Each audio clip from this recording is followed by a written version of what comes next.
No perdáis vuestra confianza, que tiene grande galardón.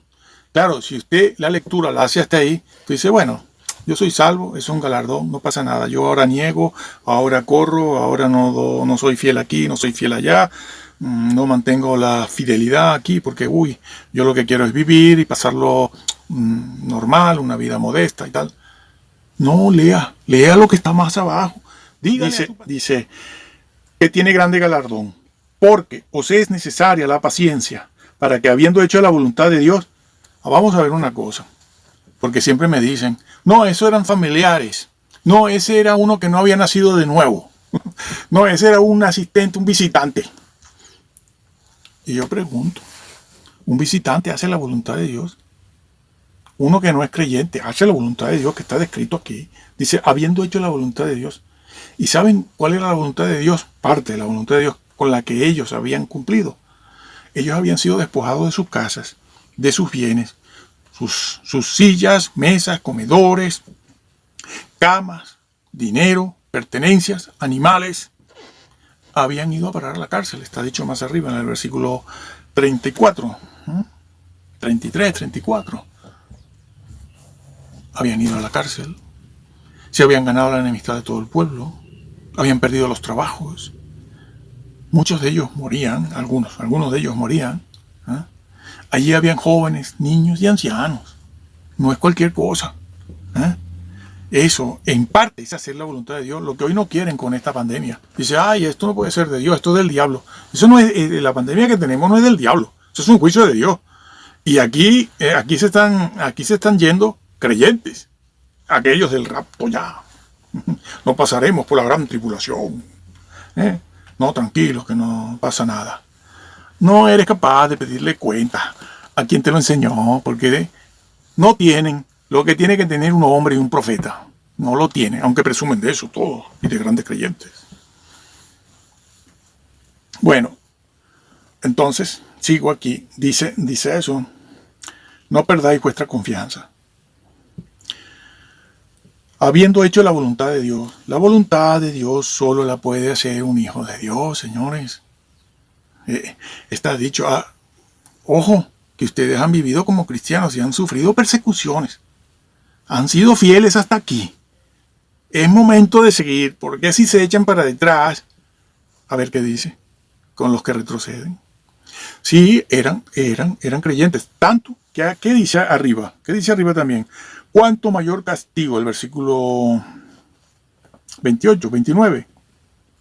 Dice, ¿cuánto mayor castigo pensáis que merecerá el que pisoteare al Hijo de Dios y tuviere por inmunda la sangre del pacto en la cual fue santificado? Fue santificado. Esa persona, esos creyentes fueron santificados en la sangre del Señor. No, pero ese es el marido, el esposo, que es incrédulo, pero como ella es creyente, entonces él es santificado en ella. Y los hijos también. ¿Dónde habla Pablo aquí de familiares? ¿Dónde habla de primos? ¿Dónde habla de tíos, de esposos, de madres, de tíos, de abuelos? ¿A quién está dirigido esto? A las familias. Porque se salen. Habiendo hecho la voluntad de Dios, obtengáis el premio, el galardón. No dice eso. La promesa, obtengáis la promesa.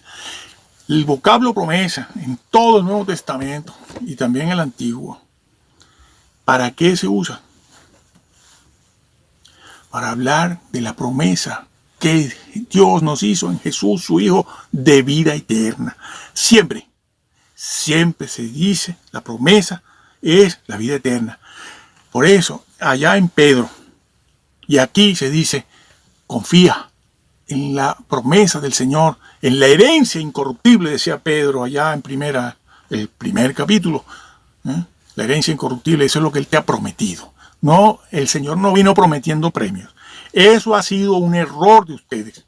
Una falsedad, una difamación, una calumnia y un engaño a los creyentes que se están creyendo que ya son salvos.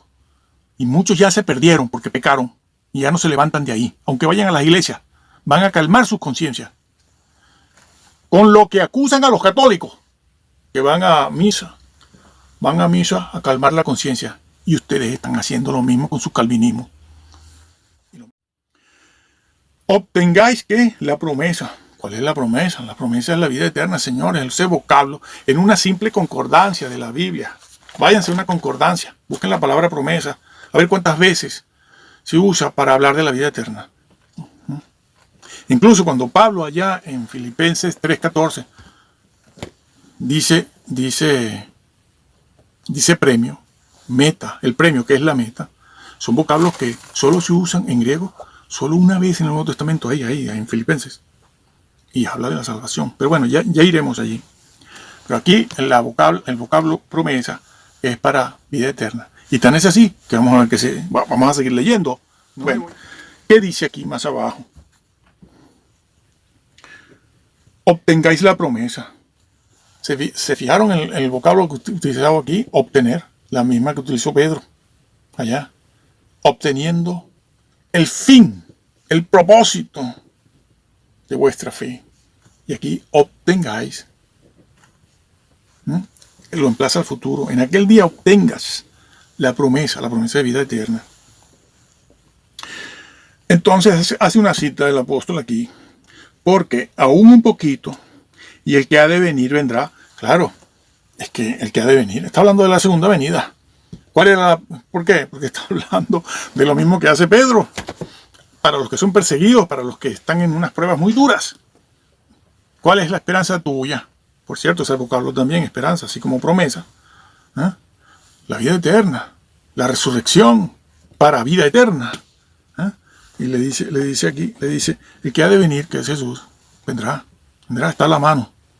Para ellos estaba a la mano. Pablo era uno de los que esperaba la venida del Señor allí, en su momento. Bueno, todos tenemos que hacer eso, esperar la venida del Señor en nuestra época.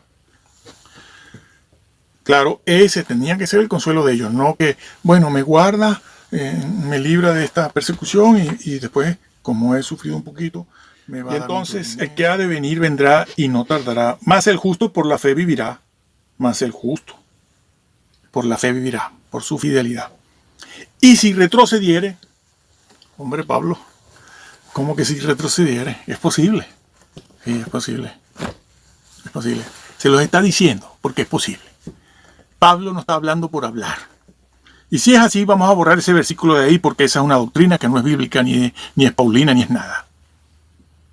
Y si retrocediere, ¿quién? El justo, lo acaba de decir. Decimos que nosotros somos los justos porque somos salvos. El justo, el creyente es el justo. El justo es el creyente, el cristiano que es convertido. Y si el justo, si retrocediere, Pablo se los dice. Está escrito.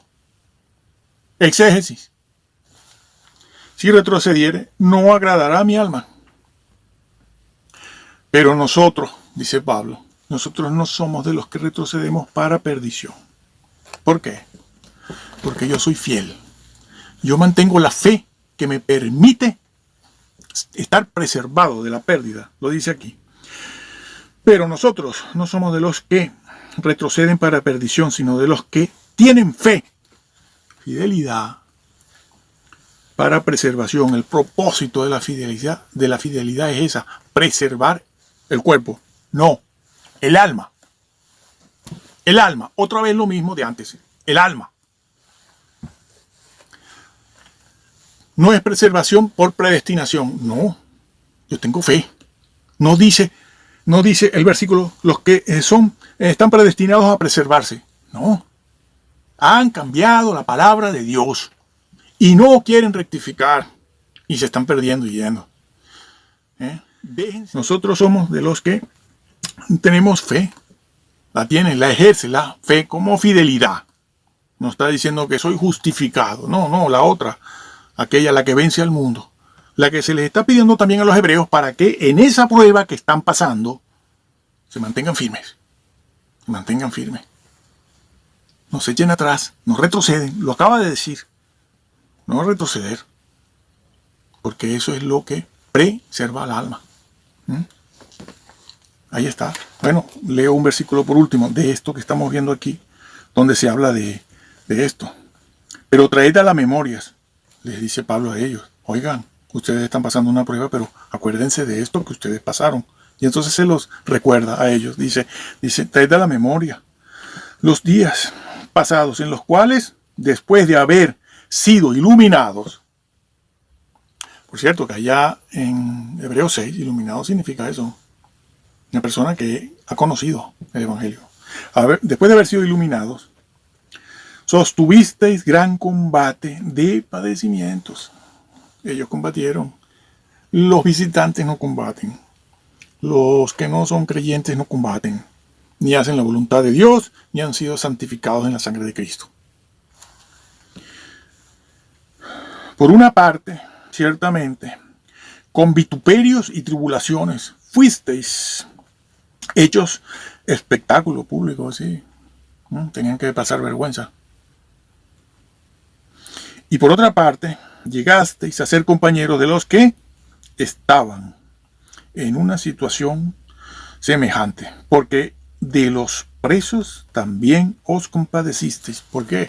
Porque ellos también fueron a la cárcel y tenían allí a otro, al prójimo, en la misma cárcel. Por eso le dice, no retrocedas. Eso que está diciendo Pedro, allá en Primera de Pedro, de que hay que alcanzar, es bíblico. La salvación, hay que ser fieles, mantener la fidelidad para llegar a alcanzar lo que ya tenemos. Y como les leí antes, aquí mismo en Hebreos 12, hubo quien dejó de alcanzarla. Bueno, no es el único caso, pero no vamos a nombrar otros. Esaú, el más visible y el más conocido, que por conocido y simplón se entiende enseguida. Bueno, algo más. Estamos tratando el tema de que la salvación se puede dejar de alcanzar, la que se tiene. Y de que esto de los premios, decir que hacer esta división que en la mente de Pablo y los escritores del Nuevo Testamento no tenían, ellos no dividían ni premios ni galardones de la meta que era la salvación. Para ellos todo era junto. Una cosa te lleva a la otra. Y si no tienes galardones, como le pasó al segundo tipo de terreno, también lo veremos aquí, e incluso puede ser que entres como por fuego. Eso no es purgatorio, ni son los sufrimientos de la vida. Entrarías como por fuego. Nunca he visto a nadie, los hay, pero en términos generales así, que hable del tercer tipo de maestro, el que destruye, y Dios le destruye a él. No les gusta esto porque si se meten ahí el andamio de estos calvinistas se desmorona completamente. Se desmorona totalmente. ¿Qué tienen que decir? Eso es una figura.